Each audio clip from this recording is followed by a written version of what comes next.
Hello दोस्तों, चलिए देखते हैं आवास फाइनेंसर्स के मंथली चार्ट पर क्या खास बात रही। देखिए, जब चार्ट यहाँ से स्टार्ट हुआ था तो यहाँ पर जो बायर्स थे, यहाँ पर जो इन्वेस्टर्स थे, उनका एवरेज कहाँ है। ठीक है, तो उनका एवरेज निकालने के लिए हम क्या करते हैं, एंकर वीवेब लगाते हैं। क्या करते हैं, एंकर वीवेब लगाते हैं। तो हम देखिए यहाँ पर हमने एक एंकर वीवेब सेलेक्ट किया और यहाँ से सेलेक्ट करने के बाद मैंने यहाँ पर क्लिक कर दिया। ठीक है, तो अगर मैंने यहाँ पर क्लिक किया है तो इसका जो एवरेज है, मतलब इसका जो एवरेज है वो कहाँ आ रहा है, यहाँ पे आ रहा है। और यहाँ पर कैंडल, मंथली कैंडल 1 2 3 4 महीने से नैरो थी। प्लस पॉइंट था कि अपने इनिशियल एवरेज के पास था। ठीक है, आपने ये देख लिया। चलिए इसको मैं थोड़ा सा हटा देता हूँ ताकि क्लैरिटी के लिए। ठीक है, अब देखिए दूसरी बात इसमें क्या थी।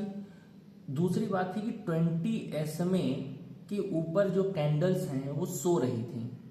ठीक है, अब देखिए तीसरी बात इसमें क्या हुई है। तीसरी बात ये हुई है कि यहाँ पर एक बुलिश इंगल्फिंग बना है।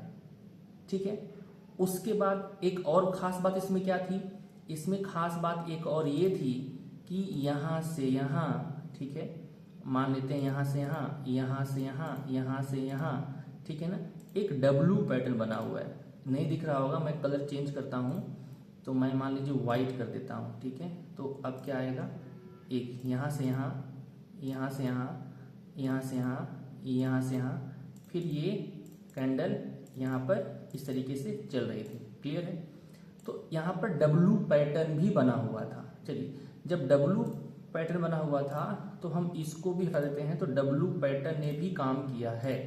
ठीक है, तो इन सब को हटाने के बाद हम ये देख पा रहे हैं कि इसमें और क्या टेक्निकल इंडिकेशंस थे इसको ऊपर जाने के। अब देखिए, इसमें ऐसी बात नहीं है कि अभी ये स्टार्ट हो चुका है तो इसका बढ़ना रुक जाएगा, ये बिल्कुल नहीं। अभी ये और मोमेंटम पकड़ेगा। ये क्यों मोमेंटम पकड़ेगा मैं आपको दिखा रहा हूं। मैं यहां पर लगाता हूं एक नीचे से ऊपर की तरफ, ठीक है, इस तरीके से लगाता हूं मैं फिबोनाची। फिबोनाची की जो 50% है ना, जो फिबोनाची का ये जो 50% है, इस 50% के ऊपर एक मंथली कैंडल ने क्लोज दिया है और उम्मीद रही कि दूसरे मंथ भी ये क्लोज मिलेगा। और थोड़ा सा ये जो 38% का है ना, यहाँ से हो सकता है हमें कुछ रेजिस्टेंस फेस करने को मिले।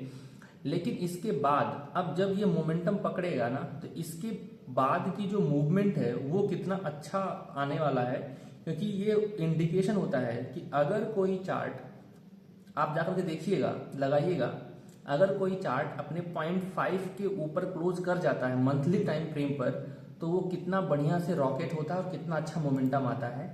ये मैं आपको होमवर्क देता हूं कि आप एक बार जाकर के चेक करिएगा अपने एंड से कि क्या ऐसा होता है। मेरे कहने पर बिल्कुल मत मानिएगा। तो मैं कह रहा हूं कि ये 50% के ऊपर भी क्लोज दिया हुआ है, तो इसके बाद मोमेंटम आएगी। जैसा देखिए, जैसा पैटर्न यहां बना हुआ था, जैसा पैटर्न यहां बना हुआ था, लगभग वैसा ही पैटर्न यहां बना। इसके बाद जो मूव आई थी, ठीक है ना, और इसके बाद भी ये मूव स्टार्ट हुई है। तो यहां से अपने को ये देखने को मिलता है कि अगर आप यहां पर ट्रेंड लाइन भी ड्रॉ कर लेते हैं ना, ट्रेंड लाइन भी अगर आप ड्रॉ करें तो यहां से यहां तक आप एक ट्रेंड लाइन ड्रॉ कर सकते हैं। कौन सी आप ड्रॉ कर सकते हैं, यहाँ ये एक आपको देखिए यहाँ पर टच कर रहा है, यहाँ पर टच कर रहा है, यहाँ पर टच कर रहा है, ये थोड़ा फेक आउट दिया, यहाँ पर भी टच कर रहा है। इसने ट्रेंड लाइन का सपोर्ट दिया।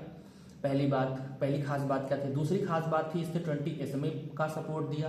तीसरी खास बात क्या थी, ये एंकर अपने एंकर वीवेब के एवरेज के पास था। चौथी खास बात क्या थी कि ये यहाँ पर बुलिश इंगल्फिंग बना करके जा रहा था। ठीक है, यहाँ पर नैरो बना हुआ था। अगर आप इसको CPR लगाएंगे तो आप देखेंगे CPR के मंथली टाइम फ्रेम पर जो ईयरली CPR बनती है ना, उसके पीवट के पास भी ये नैरो बना करके कैंडल कई दिन से या कई महीने से वेट कर रहा था। ठीक है, ब्लास्ट के लिए। तो अब ये ब्लास्ट कर चुका है। तो अब इसका फ्यूचर में आप देखिएगा कि ये गाड़ी कहाँ जा करके रुकती है।